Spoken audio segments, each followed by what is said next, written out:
Introduction. Here come the sweet potatoes. And here's the Sunday meat.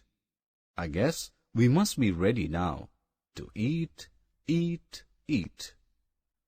We all like to eat tasty food. Objectives.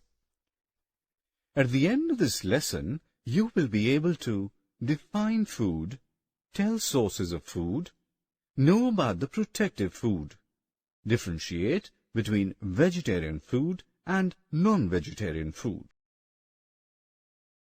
We all need food to live. We eat different types of food every day. Food gives us energy to work and play. It keeps us healthy.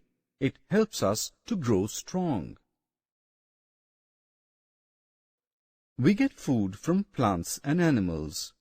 Friends, plants give us fruits and vegetables. They are good for us. Animals give us meat, eggs, and milk. Hey friends, food protects us from various diseases. The food that protects us from falling ill is called protective food. We should eat lots of spinach, cabbage, beans, and fruits. There are two types of food. Food can either be vegetarian or non-vegetarian. Do you want to learn more about it?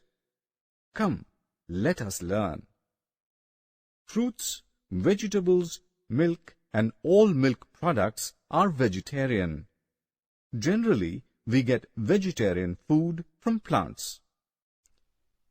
Your favorite cheese and ice cream is a vegetarian food.